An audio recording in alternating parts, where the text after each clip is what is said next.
Hello friends, स्वागत है daily analysis की वीडियो में। तो हर बार बैंक निफ्टी हमारे पीछे रहता था। आज निफ्टी का चार्ट पहले लगा के रखा हुआ है डेली की टाइम फ्रेम के चार्ट में। 1 मिनट आपको मैं पेन ले लूं, फिर उसके बाद आपसे बात कर लेता हूं। ठीक है, तो निफ्टी का चार्ट डेली टाइम फ्रेम में लगा हुआ है, इसलिए मैंने आज निफ्टी का चार्ट पहले लगाया है क्योंकि सभी इन्वेस्टर और ट्रेडर को बधाई हो। 20,000 का निफ्टी का हाई लग चुका है, जो कि एक माइलस्टोन की तरह है। हर कोई चाह रहा था कि 20,000 के आसपास आएगा। अपने कंट्री में बहुत चीज़ें ऐसी हो रही है जिसकी वजह से मार्केट का बुलिश होना, लोगों का बुलिश होना, मार्केट को व्यू और फॉरेन कंट्रियों का अपने मार्केट को लेकर बुलिश होना, ये ऑब्वियस है। इसलिए 20,000 का टारगेट कोई बड़ा टारगेट नहीं है। अभी भी हमें दिख रहा है कि ये जो लेवल है डेली टाइम फ्रेम में, जो 20,000 के लेवल को टच किया है निफ्टी ने, वहां से भी ऊपर जाने का चांसेस दिख रहा है। लेकिन सबसे बड़ी समझने की जरूरत है कि यहां से लगातार मार्केट अपसाइड जा रही है, तो एक ना एक रिट्रेसमेंट कैंडल मिलनी चाहिए। तब मार्केट का व्यू जो अगर होगा अपसाइड के लिए, वो बहुत अच्छा व्यू होगा। तो यहाँ पे ध्यान रखेंगे कि अगर 20,000 के ऊपर हम ट्रेड करना चाहते हैं निफ्टी में, 20,000 के ऊपर अगर हम ट्रेड करना चाहते हैं, तो कल का ध्यान रखना, क्योंकि मार्केट काफ़ी अच्छी कैंडल क्लोज हुई है एक रेजिस्टेंस के ऊपर, एक राउंड फिगर के ऊपर। अगर कोई ये सोच के बैठ के अगर आज पोजीशन लेके चले गए होंगे कि कल गैप डाउन ओपन हो जाए, तो थोड़ा सा आपको कॉन्शियस रहना चाहिए कि कभी भी इस तरह की कैंडल अगर रेजिस्टेंस पे क्लोज हो, तो बहुत चांसेस होता है कि गैप अप ओपन हो जाए। गैप अप ओपन होके नीचे आ जाए वो अलग बात होती है, लेकिन कभी भी ऐसे जैसे यहाँ पे क्लोज हुई थी, इस क्लोजिंग के बाद गैप अप ही ओपन हुआ, यहाँ पे बहुत अच्छी कैंडल क्लोज हुई थी, गैप अप ही ओपन हुआ, ओपन होके नीचे हो गया, वो अलग बात है। तो सबसे पहले हमें ध्यान रखना है कि कभी भी बुलिश कैंडल के ऊपर शॉर्ट पोजीशन बना के नहीं जाते। इन केस इसे गिरना होगा तो बुलिश होके फिर वहां से कुछ नीचे के लिए करेक्शन होगा और 20,000 के आसपास क्लोजिंग दे सकता है। तो चलिए हम इसको आगे समझने के लिए सबसे पहले देख लेते हैं कि 15 मिनट के टाइम फ्रेम में क्या चीज हो सकता है। तो 15 मिनट के टाइम फ्रेम में चलते हैं, इंट्राडे के चार्ट पे चलते हैं। आज देखो बहुत ही सॉलिड, बहुत ही जबरदस्त पैटर्न बना हुआ था इंट्राडे में। गैप अप ओपन होने के बाद, प्रीवियस हाई के ऊपर ओपन होने के बाद, जबकि बैंक निफ्टी इंडेक्स नीचे ओपन हो गया था, प्रीवियस हाई के नीचे ही रह गया था। उस टाइम जब ये ऊपर ओपन हुआ और पहली जो कैंडल बुल रन जो दिखी, 15 मिनट के कैंडल के ऊपर जैसे ही क्लोज हुई, तो चांसेस ज्यादा होता है कि ये नीचे नहीं आए। तो यहाँ पे जैसे ही ये 15 मिनट की कैंडल इसके ऊपर क्लोजिंग दे दी, इसके नीचे स्टॉप लॉस रख के मैं इसे होल्ड किया, मैं या कोई और भी होल्ड कर सकता था, लेकिन मैं निफ्टी नहीं ट्रेड करता हूँ, जनरली बैंक निफ्टी ट्रेड करता हूँ, इसलिए बैंक निफ्टी में मैंने ट्रेड किया था। यहाँ पे देखो लगातार मार्केट इस तरह से जा रही थी। ये रैली में, इस तरह का मूव में कोई भी बुलिश ट्रेड लेना बहुत ही मुश्किल होता है कि बुलिश ट्रेड लें। लेकिन देखो यहाँ पे पहली बार जब ट्राई किया डाउन साइड के लिए, सडनली रिवर्स हो गया, सडनली रिवर्स हो गया और इसके ऊपर जाते ही सारे के स्टॉप लॉस, जो शॉर्ट पोजीशन बना के जा रहे थे, सारे के स्टॉप लॉस हिट हुए यहाँ पे, और एक बहुत ही अच्छा मूव डाउन अपसाइड की ओर मिला। ठीक है, अब यहाँ समझने की बात ये है कि अगर किसी ने यहाँ पोजीशन बना के चले गए कि कॉल पोजीशन बाई कर लूँ या फ्यूचर बाई कर लूँ, लास्ट के कैंडल पे कभी नहीं बाई करना चाहिए। लास्ट के 15 मिनट के कैंडल पे, मीन्स की 3 बजे के बाद, 3 बजे से 3:30 के बीच में किसी भी कैंडल पे एंट्री आप लेते हैं तो थोड़ा ध्यान रखना होता है, क्योंकि सेटलमेंट में आपका प्राइस नीचे आ जाता है। ठीक है, तो उस समय लॉस होने का चांसेस होता है कि आपका कल ओपनिंग के टाइम में आपको लॉस दिखेगा। तो यहाँ पे अगर आपकी एंट्री हो गई तो ठीक है, लेकिन लास्ट आवर में जब ऐसे मूव हुआ है, लास्ट के 30 मिनट में मूव हुआ है, तो इस मूव में कभी आपको एंट्री नहीं लेनी चाहिए। बाकी देखेंगे कल के लिए कि क्या हम ट्रेड कर सकते हैं। कल अगर इस रेंज के ऊपर ओपन होता है तो शॉर्ट मत करना, बाकी ट्रेड होके अगर इस रेंज के नीचे जाएगा तभी एक छोटा सा शॉर्ट का पोजीशन बनेगा, नहीं तो ऊपर जाते जाएगा तो आप अपसाइड का ही ट्रेड लगाते जाएंगे, डाउन साइड का ट्रेड अभी नहीं देखेंगे। चलो नेक्स्ट देख लेते हैं, बैंक निफ्टी इंडेक्स पे बात कर लेते हैं।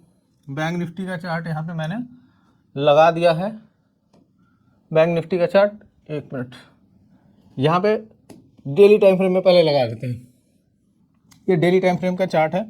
बैंक निफ्टी का चार्ट देखो, बिल्कुल यहाँ से निकला, एक दिन, 2 दिन, एक दिन, 2 दिन, 3 दिन लगातार रैली मिली है, और ये जो रेंज था उसके आसपास आके ट्रेड हो रहा है। जनरली मैं क्या था, आज बैंक निफ्टी का जो चार्ट 15 मिनट में था उसके हिसाब से मैं थोड़ा सा डाउन साइड का ट्रेड एक्सपेक्ट कर रहा था कि थोड़ा नीचे आएगा तो मैं डाउन साइड का ट्रेड लगाऊंगा। यहाँ से जो ओपन हुआ यहाँ पे, इसके बाद जब ये ऊपर गया, ये नीचे नीचे ऊपर ऊपर जाते जाते यहाँ पे मेरा पोजीशन था डाउन साइड के लिए। इस कैंडल ने मेरा स्टॉप लॉस लिया तो मैंने छोड़ दिया उसको, क्योंकि एक पोजीशन था नीचे जाता तो प्रॉफिट हो जाता, लेकिन वो स्टॉप लॉस ले लिया तो उसके बाद मैंने छोड़ दिया और लगातार ये अपसाइड की ओर चला गया। यहाँ मेरा लगभग 30 पॉइंट का स्टॉप लॉस था, 30 पॉइंट का स्टॉप लॉस कट गया। फिर मैंने ट्रेड नहीं डाला, लगभग अपसाइड के लिए जाता गया, मैंने अपसाइड के लिए ट्रेड नहीं डाला। तो यहाँ देखने की ज़रूरत है कि जिस तरह से मार्केट यहाँ तक थी, यहाँ तक बहुत ही अंदाज़ा लगाना मुश्किल होता है कि जब इस तरह का मार्केट चले तो किस साइड की ओर ब्रेक होगा। और जब 2 दिन से मार्केट अपसाइड मूव हो रही है और तीसरे दिन ऐसे होता है तो जनरली ज़्यादातर लोग शॉर्ट पोजीशन में कैरी करना चाहते हैं, लेकिन ये यहाँ पे अपसाइड की ओर ब्रेक हो गया, इसलिए बहुत अच्छा मूव आया यहाँ पे। ठीक है, अब देखते हैं इसको ट्रेड करना है, इसमें भी बिल्कुल सेम रहेगा। यहाँ पे बैंक निफ्टी का चार्ट में भी सेम वैसा ही करेंगे कि इसके नीचे, अगर इसके नीचे जाता है तभी कोई आपको डाउन साइड का ट्रेड मिलेगा, बाकी उसके ऊपर रहता है तो अपसाइड के ही ट्रेड में बैठने की कोशिश करेंगे। तो ये जो लेवल है 45,500 का, 45,500 का, 400 to 500 का जो लेवल है, इसके ऊपर जब तक मार्केट रहता है तब तक आप अपसाइड के ही ट्रेड करेंगे। डाउन साइड आएगा तभी कोई सेल का ट्रेड एग्जीक्यूट कराने की कोशिश करेंगे, ऐसे कोई सेल का ट्रेड नहीं मिलेगा। ये जैसे ही नीचे आएगा फिर ऊपर चला जाएगा।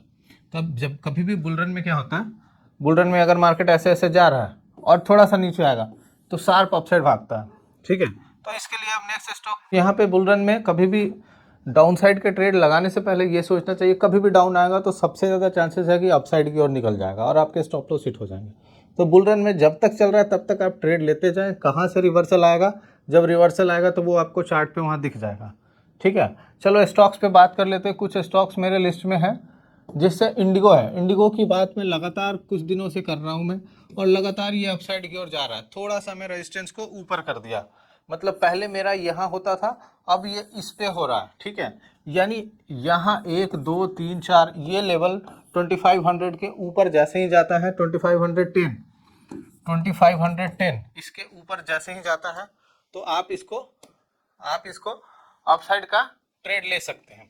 ठीक है, तो यहाँ पे हमें इसके ऊपर 2510 के ऊपर एक अपसाइड का ट्रेड दिख रहा है, और लगातार जब से मैंने बोला है तब से मार्केट ऊपर ही जा रही है इंडिगो की। ठीक है, नेक्स्ट स्टॉक है आईटीसी।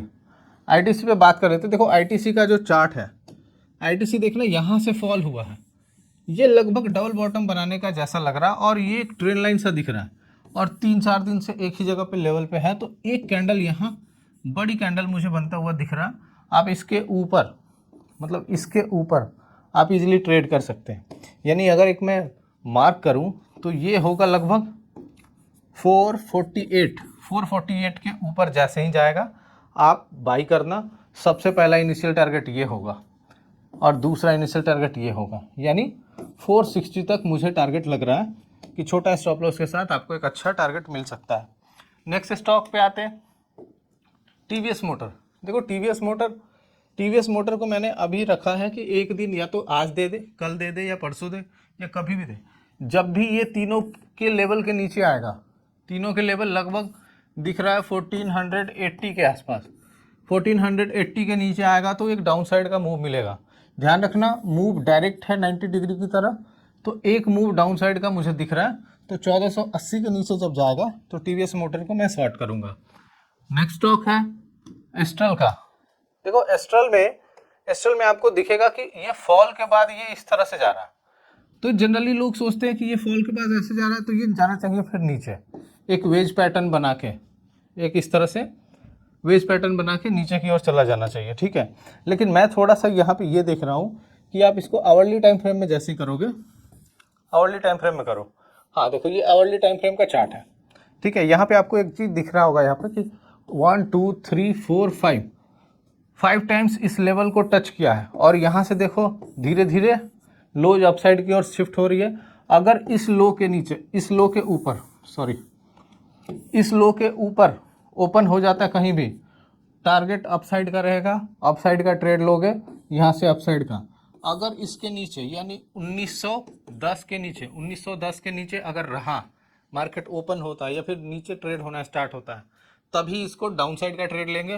पहला नीचे यहाँ, फिर यहाँ पे। तो ध्यान रहे, अगर इस लाइन का मार्क कर लेना, इस लाइन से ऊपर अगर ओपन हो जाता है, सुबह की ओपनिंग देख लेना, ऊपर ओपन होकर ट्रेड होता है उसी रेंज में, तो अपसाइड चला जाएगा। ठीक है, नेक्स्ट स्टॉक पे आते हैं, बिरला सॉफ्ट। आपको याद होगा बिरला सॉफ्ट को मैंने 2 दिन पहले ही दिया था। अगर मेरा वीडियो लगातार आप देखते हैं तो आपको एक अंदाज़ा मिल जाएगा कि जो भी स्टॉक मैं बाई या सेल का सजेशन देता हूँ या फिर अपना व्यू देता हूँ, उसमें आप देखना कि लगातार आज कल परसों कभी ना कभी वो मूवमेंट आ जाती है उसके डायरेक्शन में। अगर एक दिन पहुँच लिया तो यहाँ पे ये थर्ड कैंडल पे, फोर्थ कैंडल पे मैंने रेड पे सेल किया था, एक दिन पॉज कैंडल मिली और आज बहुत अच्छी सेलिंग मिली। और मैं सोच रहा हूँ कि आज अगर सेलिंग मिली है तो ये जो है 506 इसका लोन निकलेगा, कल एक सेलिंग और बढ़िया मिल सकता है। इसका कारण ये है कि डेली टाइम फ्रेम में एक बड़ी कैंडल बनी है रेड की, ऊपर से मार्केट जब निफ्टी 20,000 पे जा रहा है और आपका बिरला सॉफ्ट रेड बन रहा है, इसका मतलब कि कल अगर मार्केट थोड़ा सा रेस्ट भी करेगा तो ये गिर जाएगा। ठीक है, तो ये ध्यान रखना। तो अभी तक सारे स्टॉक हो गए हैं। बाकी जैसे मैं देख रहा हूँ तो बेसिक स्टॉक मार्केट की जो वीडियो है उसकी डिमांड थोड़ी बढ़ रही है। लोगों का है कि आप मुझे फंडामेंटल भी उस तरह से कुछ समझा दें, तो उस पर मैं वीडियो बनाऊंगा अगले वीक या फिर इस वीक के लास्ट तक मैं वीडियो और 1 2 3 डालूंगा, जिसमें फंडामेंटल और टेक्निकल को प्रॉपर वे में बताने की कोशिश करूंगा। जो मेरे पास है मैं बताऊंगा। बाकी जो नए हैं, जो ट्रेडिंग स्टार्ट कर रहे हैं या फिर इन्वेस्टिंग स्टार्ट कर रहे हैं, तो डीमेट अकाउंट आप ओपन कर लीजिए, जो लिंक दिया हुआ है बायो में और कमेंट में मैं पिन कर दूंगा। और टेलीग्राम से अगर ज्वाइन करना चाहते हैं तो वहाँ भी ज्वाइन हो सकते हैं। बाकी वीडियो को लाइक, शेयर और कमेंट और सब्सक्राइब जरूर कीजिएगा। वीडियो को पूरा देखिए, अगर समझने की कोशिश कीजिए। अगर पूरा देख के नहीं समझेंगे आपको अंदाज़ा नहीं लगेगा कि वीडियो में क्या है, क्या बताया गया है, क्या नहीं है। ठीक है, थैंक यू।